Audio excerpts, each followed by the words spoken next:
दोस्तों, कहानी का शीर्षक है सुहागन। बाहर फेरी वाला आया हुआ था, कई तरह का सामान लेकर। बिंदिया, कांच की चूड़ियां, रबड़ बैंड, हेयर बैंड, कंघी, कांच और भी बहुत सारे सामान थे। आस पड़ोस की औरतें उसे घेर कर खड़ी हुई थी।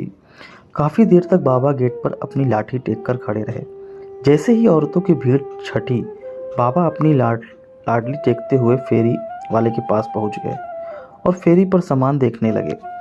शायद कुछ ढूंढ रहे थे। कभी सिर ऊंचा करके देखते तो कभी नीचा। जो देखना चाह रहे थे वह दिख नहीं रहा था। हैरान परेशान बाबा को फेरी वाले ने देखा तो पूछा, कुछ चाहिए था बाबा आपको? पर बाबा ने सुनकर अनसुना कर दिया। धीरे धीरे लाठी टेकते हुए फेरी के ही चक्कर लगाने लग गए। कहीं तो दिखे वो जो देखना चाहते हैं। फेरी वाले ने दोबारा पूछा, बाबा कुछ चाहिए था क्या? अब की बार बाबा ने फेरी वाले से कहा, हाँ बेटा, क्या चाहिए था बताओ मुझे, मैं ढूंढ देता हूँ। मुझे है ना वो बिंदिया चाहिए थी। बिंदिया क्यों चाहिए बाबा? बाबा ने अम्मा की तरफ इशारा करते हुए बताया, अरे मेरी पत्नी के लिए चाहिए समझदार। बाबा का जवाब सुनकर फेरी वाला हंस दिया। किस तरह की बिंदिया चाहिए? बड़ी बड़ी गोल बिंदिया चाहिए, बिल्कुल लाल रंग की। फेरी वाले ने बिंदिया का पैकेट निकाल कर दिया। यह देखो बाबा, ये वाली। अरे नहीं नहीं, ये वाली नहीं, बिल्कुल लाल सी। फेरी वाले ने वो पैकेट रखा और दूसरा पैकेट निकाल कर दिया। बाबा ये वाली? अरे तुझे समझ में नहीं आता क्या? बिल्कुल लाल लाल बिंदिया चाहिए। फेरी वाले ने सारे पैकेट निकाले और फेरी की एक तरफ फैला कर के रख दिए। आप खुद ही देख लो बाबा, कौन सी बिंदिया चाहिए। बाबा ने अपने कांपते हाथों से बिंदिया के पैकेट को इधर उधर किया और उसमें से एक पैकेट निकाला। हाँ हाँ, ये वाली। बाबा के हाथ में बिंदी का पैकेट देखकर फेरी वाला मुस्कुरा दिया। बाबा ने तो मेहरून रंग की बिंदी उठाई थी। कितने की है? 10 रुपए की है बाबा। अच्छा। कीमत सुनकर बाबा का दिल बैठ गया, पर फिर बोले, ठीक है, अभी लेकर आता हूँ। बाबा लाठी टेकते हुए पलट कर जाने लगे कि घर में बहू आती दिखी। उसे देखकर बाबा बोले, अरे बहू, जरा 10 रुपए तो देना, फेरी वाले को देने हैं। अब क्या खर्चा कर दिया आप लोगों ने? बहू ने लगभग चिल्लाते हुए कहा। अम्मा के लिए बिंदिया खरीदी थी, उसकी बिंदिया खत्म हो गई थी, कई बार बोल चुकी है, बाबा ने धीरे से कहा। बस आप लोगों को और कोई काम नहीं है, बेवजह का खर्च कराते रहते हैं। 70 साल की हो चुकी हैं अम्मा, अभी भी क्या बिंदिया लगाएंगी?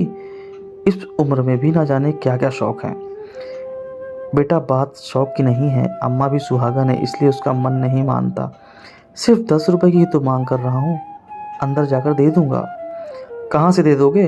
वो जो पैसे दोगे वो भी तो मेरे पति की कमाई है, मेरे पास कोई पैसे नहीं है। इतना कहकर बहू बड़बड़ाती हुई अंदर गई। अम्मा ने अपनी खाट पर लेटे लेटे ही बाबा को इशारा किया। बाबा ने पलटकर बिंदी फेरी में वापस रख दी और लाठी टेकते हुए अम्मा के पास आकर बैठ गए। बाबा ने देखा अम्मा की आंखों में आंसू थे। माफ़ करना पार्वती, मैं तेरी छोटी सी इच्छा भी पूरी नहीं कर पाया।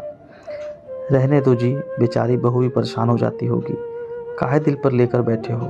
बिंदी ही तो थी। हाँ बिंदी ही तो थी, कौन सी 1000 रुपए की आ रही थी? बाबा ने व्यंग से हंसते हुए कहा। बिंदी तो लगानी है जी, एक काम करो, पूजा घर में से हिंगलू ले आओ, उसी से लगा देना, पर आज अपने हाथों से ही बिंदी लगा दो। बाबा ने अम्मा की बात सुनी और फिर लाठी टेकते हुए पूजा घर में गए। थोड़ी देर बाद बाबा हाथ में हिंगलू लिए अम्मा के पास पहुंचे। लो पार्वती उठो, मैं तुम्हें बिंदी लगा देता हूँ। पर अम्मा ने कोई हलचल ना दिखाई। बाबा ने दोबारा कहा, पार्वती, ओ पार्वती, सो गई क्या? तेरी बड़ी इच्छा थी ना बड़ी सी लाल बिंदी लगाने की, ले देख मैं हिंगलू ले आया हूँ। अब बड़ी सी लाल बिंदी लगा दूंगा, पर तू बैठ तो सही। पर अम्मा बिल्कुल शिथिल पड़ी हुई थी, शरीर में कोई हलचल ना थी। बाबा का दिल बैठ गया, हाथ में हिंगलू लिए अम्मा के पास ही बैठ गए। आंखों में से झरझर आंसू बह रहे थे, पर एक भी बोल ना फूटा।